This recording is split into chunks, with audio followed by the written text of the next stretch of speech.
Hello everyone. I'll be making this video for UTech and also my personal Discord, which I'll be inviting everyone to when I eventually launch the server. This video will be going over basic character customization and fighting and PvP / like combat mechanics inside the mod pack. I had a prior video that showed off some of the mage armors, and I'll get into the explanation around spells, guns, and melee combat in this video, and also some player customization. So first, baseline, I'm going to go out of creative. So when I'm running around in survival, first thing you'll see is that the health bar has changed to a percentage meter, instead of it being like the standard Minecraft heart system. It's so you have more accurate numbers, you know what's happening a bit better. If you look down in the corner, there's a R key with a bunch of little arrows. Those are your rolls. They're the most important part of the combat system for boss fights and player combat. Rolls give you a 1.5 second immunity frame. You can get enchantments that make rolls go lower cooldown, give you more rolls, right? Demonstrate a straight up roll. Roll back, roll forward, roll sideways, right?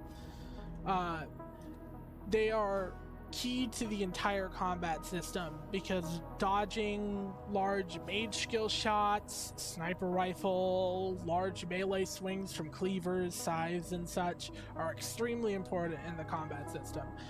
I will explain essentially the form of function in combat and the key presses that should be in the mod pack when you install it. So first off, when you click tab, you'll notice a little indicator. We have the lock-on system that a couple of games use, most like relevant Zelda. You can click one of the bracket keys to turn it off, right? Move around your camera freely. It works inside third person, no matter what direction. You will stay locked on. The key you turn it off with, the right bracket, can also be used to turn it on, and then you can use tab while it's on to switch through targets that are inside of your general field of view. This helps with tiny targets that are moving vast speeds, right? Especially when we get into the next part. So as I have my standard sword, right? You can dual wield. We have the mod Better Combat, which allows you to have like an actual animation to stuff, right? So your character will have like full-fledged animations. You don't have to time autos anymore. You just hold swing. If you can see that little green circle slowly going down, we have a stamina system so people can't just like rapidly attack constantly, right? So there is like a fault line where you cannot keep hitting. And when the stamina runs out completely, your attacks will be shortcut and you won't do any damage with them until they recharge. Running around and jumping stops your stamina from recharging. So like if I like hit this bunch, right, and I move around and I like jump back and forth, it will not go back up until I have stood still or like taken a break and just walked standard. So now we'll get into the next part of combat, which is crit strikes and how they affect your movement. So as I showed, you can roll back, forth, side to side. We have a mod in here called Parkour, which permanently affects the player's movement mechanics. From crawling on the floor to sliding on the floor like in Apex Legends, grabbing onto ropes.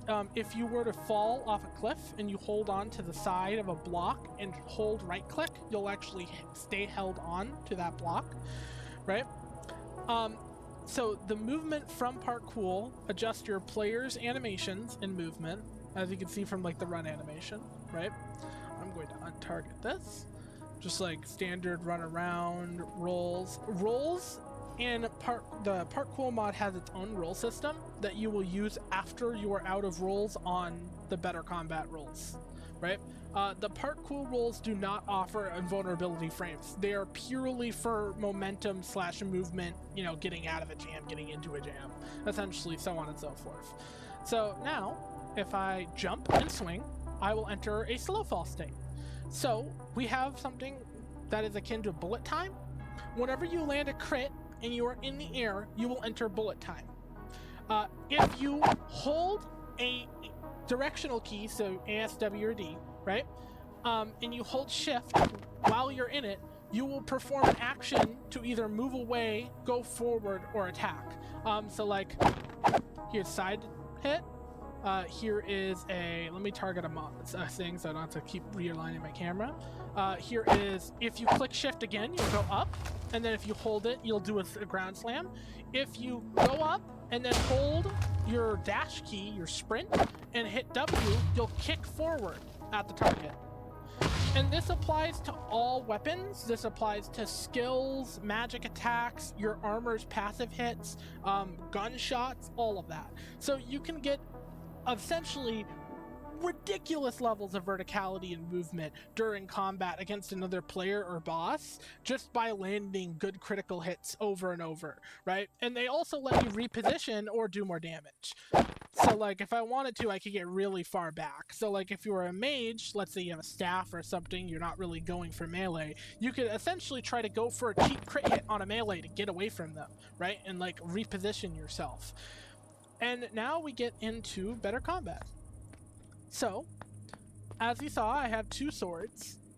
There are a myriad of weapons in this, a bunch of special weapons and all that, but they all have classes. As you can see, I'm looking like a hedgehog right now with how many items I have.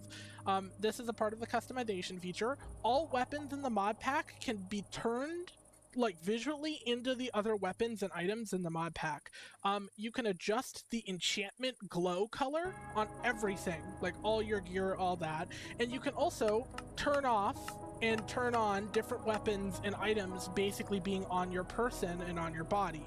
You can also adjust it like to high extents to basically shift it around in case your model doesn't work quite right with the positioning. So if I wanted to, if I have my sword and I put it on my back right now, and I click N, and I click here, I can actually move around this sword and like change the position, change the angle, all that, right?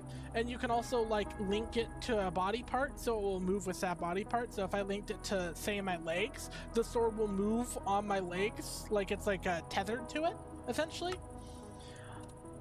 And then all the weapons have different combat styles, attack speeds, and variants on how far you can hit a target, right? So I'm using 2 glaives. Glaives will actually have you like do a spin, essentially. Still work with all the standard effects, like the crit jumps and all that. I'm gonna go to a katana. So there are some weapons in the game that are one-handed. One-handed weapons mean you cannot use a secondary weapon in the offhand. It will take up the slot of 2 hands. So if I have, let's say, this glaive on my offhand, and I switch to my katana, the glaive is completely gone.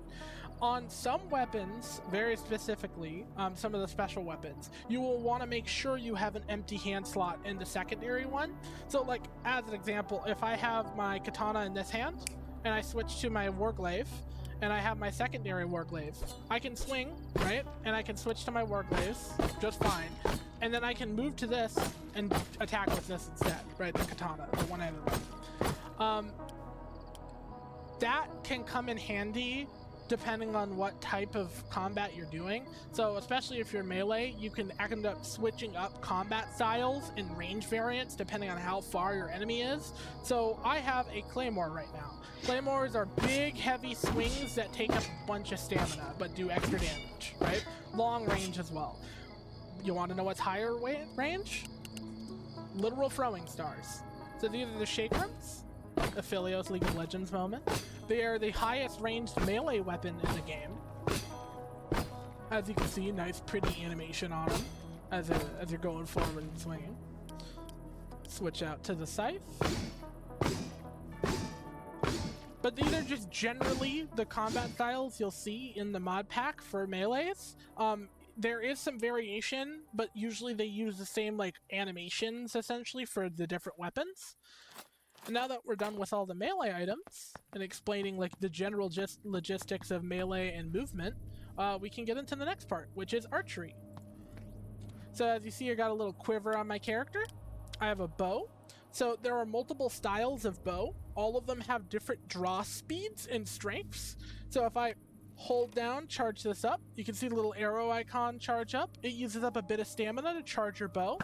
When you release, you get a little bit of pushback from it, just a tiny bit, depending on what variety of bow you're using. There are short bows that have less pushback, but they're quicker to recharge. There are like large netherite bows that basically give you like a huge sump up into the air if you even shoot them downwards, but they take a long time to charge. They do extra damage on headshot. If I shoot my bow, right, I get a status effect for a quick second off in the corner. So that status effect is bullet time, or more extensively, arrow time. Wait, turn off the weather. Always annoying. So when you take a shot as an archer or as a gunner, you will receive this arrow time effect, right? If a other projectile that is not a spell, so if it's a bullet or an arrow, hits you, after you shot, you will take extra damage. So essentially it encourages like a missed sniper duel to become very life-threatening quickly as you both take pot shots at each other, right? As you charge your bow, if someone comes in with something like a claymore or an axe, they can actually de-string your bow, which would mean you actually have to like basically load a false arrow to restring your bow. So if let's say melee comes charging at you or moves into you really quickly, you're charging your bow, you're trying to move back, and they end up getting a dash hit into you, they can temporarily abrupt your like constant fire, right? There are a lot of different enchants you can give to the bow to increase speed of charge rate, extra damage. There's homing on arrows to a certain extent. You can also get like penetration, so you can shoot through multiple targets. But that's the general gist of the bow. All of the changes on the bow also apply to mobs. So if a skeleton has a bow or a zombie has a gun, any of that, it will end up having the arrow time effect on it. Okay, now we get into the fun part that everyone likes because everyone here has played COD at one point. The guns. So I'm using scorched guns in this mod pack due to it having multiple compacts with create and the dungeons and structures mods I'm using. Scorched guns is you make a gun crafting table, build up a gun, build ammunitions. We have create, so you can build ammo factories to like constantly produce ammo so you don't have to constantly be annoyed by making more, right? The general gist of these guns is very, very high DPS, but low burst unless you're using something like a sniper rifle. So out of ammo, reload, get all your shells back, and you can keep going. And then as you shoot with this, you'll get the arrow time effect, just like the bow. And on top of that, you can like strafe while moving. As long as you have your target on, you basically have like kind of like a straight up kill aura on them, right? So you can keep track of like a pesky melee that keeps running into you, going forward, going above you, underneath you, right? Because you got to take into account the amount of movement tech in the game ups the melee player's percentage of getting a hit on you. Keep in mind, both mage armor and ranged armors give you less defense than a melee's would. Meaning that like a well-placed melee player that has like very good point specs and uses something heavy can probably kill you in about 2 to 3 hits, given you don't like dodge out of the way. So yeah, pretty much just guns. Like pure guns, you can put attachments on them. Some guns have more attachment slots than others. They all have their own animations, shot patterns, all of that. And now we get to my favorite part of the mod pack, because I am an absolute bastard who loves doing Looney Tunes setups. This is the magic. So I'm going to take the quiver off and I'm going to get this book. So when you get a book or any type of magic book that can be made or found or dropped off bosses, you can make an inscription table. The inscription table allows you to take magic scrolls that you find throughout dungeons, raiding, bosses, etc. And you can take them, level them up by using basically like ink stands and ink forges to slowly increase them, right? Getting duplicates, you can merge duplicates to become a higher level. So I just grabbed a bunch of high level spells. I grabbed a abyssal book, which drops off a boss. So I'm gonna pop this on. It will be visually on your model, just like the quiver and the weapons are, but this way you can turn them off essentially if you don't want to look at them. Because a lot of the time, stuff like the quivers in the books, if you have them on visually, can interrupt with the player customization option I'll show at the end. So baseline currently, I don't have the keybind set up like quite well, but holding Alt and scroll wheel will allow you to scroll through your spells. Holding Q will allow you to fire. I'm going to pop this on real quick. It's a creative mode item, that's why it has such ridiculous stats. It's basically just so I don't have to like constantly wait for mana as I'm showing stuff. So like here is like a basic spell. I'm only using ender spells and one abyssal spell to showcase these. But so magic bolt, like just a very basic little like ender fire, right?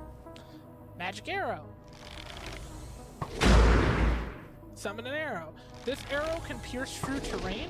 It will go straight through blocks. So it does a high amount of damage, but it's very hard to get because it's the slow moving arrow that people can see. Dragon breath.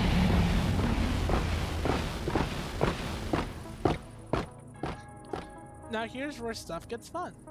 A lot of spells are not purely damage based. A lot of them are like high utility to either move back or move forward towards targets, away from targets, or redirect how your spells function.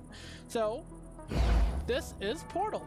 Portal works exactly how you think it would. Any entity or projectile that moves through a portal will teleport, which means if I want to, I can send like this bolt through the portal.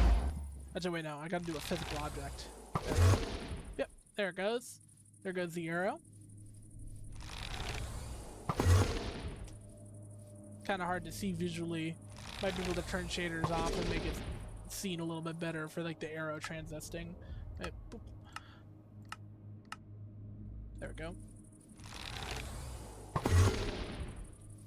It's going out one end, out the other. Go a little too fast to see though properly. But here, I'll get into like the funny spells. So first off, mages have the ability to use blink at a ridiculously high pace. There is a boss that will eventually be in the mod pack that will be summoned. That's that little tagline that you saw in the bottom. If you spam blink too much, it could summon the boss. I typically put blink in mod packs to a higher cooldown, so it won't be instant like you're seeing here cooldown wise, to make sure players can still be caught when a player has blink, right?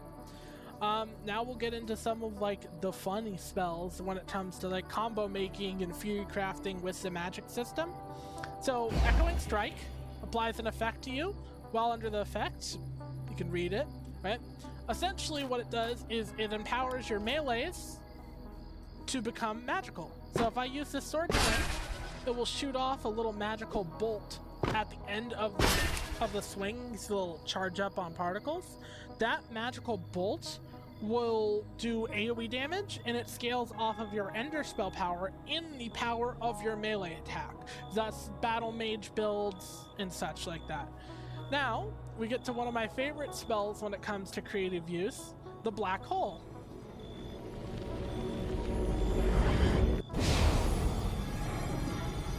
So black hole will suck in all entities that are not tied to the ground. I'm using dummies currently to showcase, so it won't suck them up. But everything will get sucked into the center and moved around slightly. That includes projectiles that are spells, bullets, or arrows. So Starfall into a black hole causes kind of a cool little system. Starfall is a channeled spell, so you actually have to hold it down. Little visual bug up there. So I have a mod in right now that makes it so entities stop if they leave a certain range. It's just to make sure single player runs well while I'm doing the video. But yeah, that's magic to like a pretty decent extent explained. Stomp, like bunch of nice little spells. I'm pretty sure this one is miasma. Yep.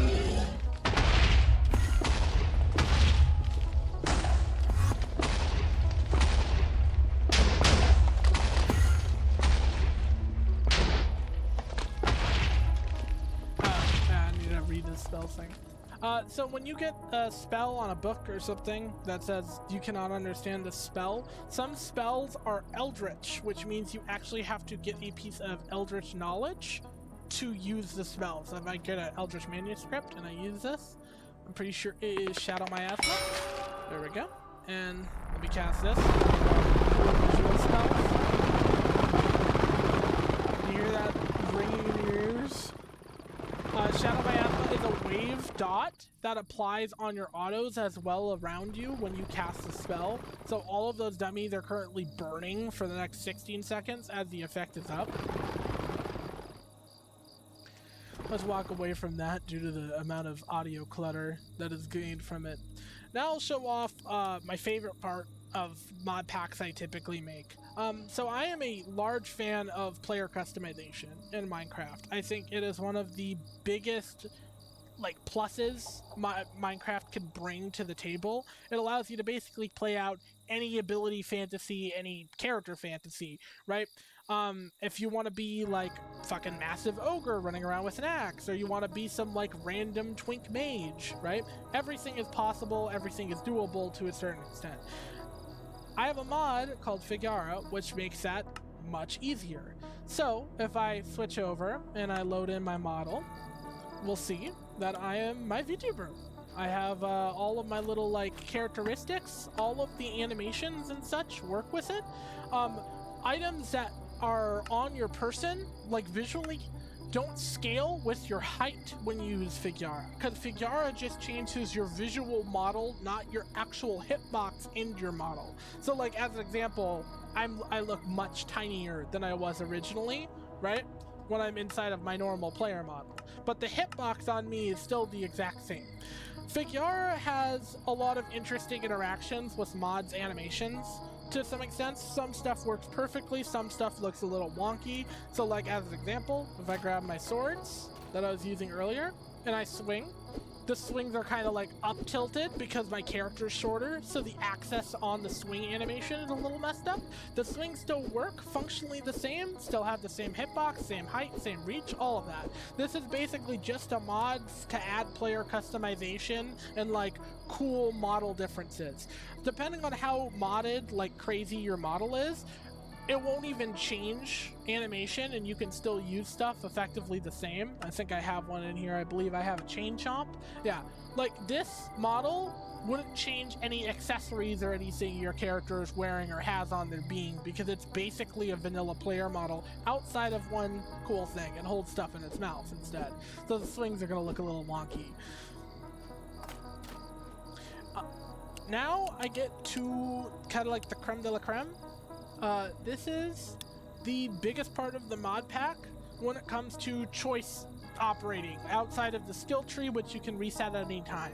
This will most likely have a reset command at spawn that you can just run over to reset it.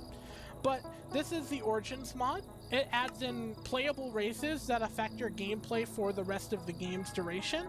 All of the races in this mod pack, barring 3, all have different elemental fixtures. So the Revenant, which is a necromancer summoner, is really good with blood magic. He has bonuses in blood magic. His main abilities scale on blood magic, right? Goblins, they're really good at invoker magic. All of the ones with the very well portraited icons have evolutionary effects.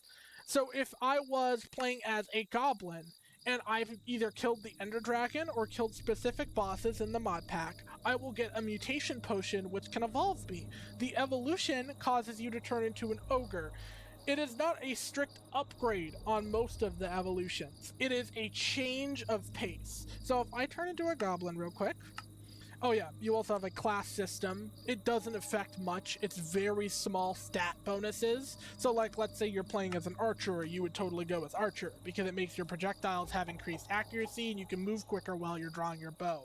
Beastmaster is specifically very good with summoner players who use a ton of summoning spells and stuff like that, and pets, because all of your buffs that you give yourself are shared with your pets. And also all pets you tame have better health, better strength, just standard autos wise. So I'm gonna go warrior just to standard. This is our elemental choice system. So I want to be a goblin, but I want to be really good at water magic. I pick aqua alignment. I'm less good at the other forms of magic, but I'm way better at aqua. Move back to my little model over here. Pop this off so I don't have something floating. But, so now that I'm a goblin, as you can see, I'm slightly shorter. I'm literally the size of a block. If I go to my regular player model, you can see it a little bit better, right? Size of a block. If I click G, I start using one of the goblin's innate abilities. It has the haste spell built in, which makes you a little bit faster. You get a little bit faster swing. Like if I use my sword, I'll attack a bit faster, stuff like that. So, you know, goblin, right? Goblins get extra bonuses with golds, stuff like that. Each race has like pretty much what you would expect when it comes to affixes. The necromancer likes blood magic. The Valkyrie is a holy mage, stuff like that. Some of them have very specific little like extras. Like Valkyries are better with spears, halberds, and pikes. So anything that's like a long polearm weapon has a damage bonus on them. As a goblin, if I grab a mutation potion,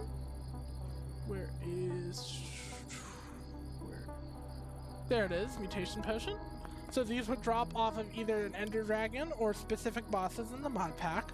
The Ender Dragon always drops the evolution to whatever origin you pick. If I take this, I am now an ogre, which, as you see, drastically changes how I'm going to go about the game. So let's say you started the game as a goblin and you made a 1 block tall house. Well, now you're 3 blocks tall, so that doesn't really work out.